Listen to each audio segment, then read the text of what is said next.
们在野外遇到了一个女疯子，她朝着我们冲了过来。你好，这里车不让上去，你们可以把车停在这里。但这个山顶怎么走啊？你们要到山顶上去的话，我可以给你们带路，我正好也要过去那一边。你们怎么会来到这里？我们走错路了，然后拐错了一个弯儿，以后就一直往上扎，就来这儿了。前面就是我的小木屋，我们到前面休息一会儿。来喝水，谢谢你。她接了一个电话，然后问我们。我现在去上山找我朋友，要去挺久的。你看你们是要跟我一起上山，还是要待在这里？因为有些害怕，就想着跟他一起去山上。然后我们就看到了他口中的朋友，竟然是一只长臂猿。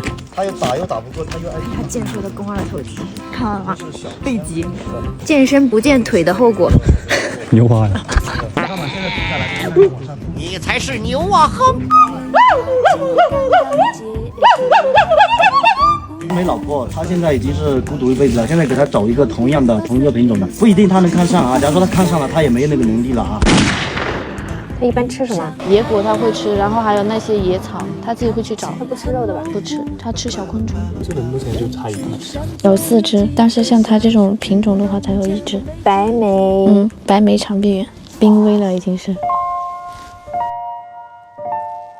没事的，没事的，没事的，他不赖，香香不赖，走了。他想回去了已经。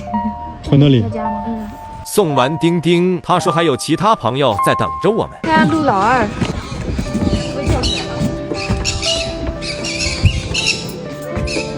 他俩都是母的，那边那个叫做哼哼，哼哼的话脾气比较大，然后娜娜的话比较温顺。都摸下脚，像我刚才说的一样，马上要开始新的2025年了。按摩脚，顺顺利利，帮大家接一下。这个叫太阳，上面那个是他的姐姐叫月亮，他俩是龙凤胎，好可爱呀！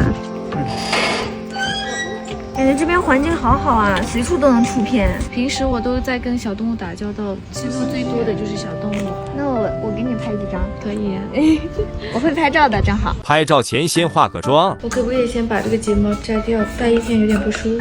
那我给你刷吧，这样比较舒服一点。用这个 Kara 睫毛膏，它就能给你刷出贴了假睫毛的感觉。你看刷出来的每一根睫毛都很翘又特别自然，而且它不容易粘到皮肤上。像刷下睫毛这种也不怕弄脏底妆啊，眼睛一下子就变大了。谢谢你，我从来没有想过的眼睛会这么大。拍完照片后，正赶上了当地的春节杀猪饭。这份职业给你带来的最大的感受是什么？希望每个动物，不管是野生的还是我们饲养的，都能够被尊重和认真对待。我们人类已经侵占了他们太多的空间了，就是让他们在有限的资源下生活得更好一些。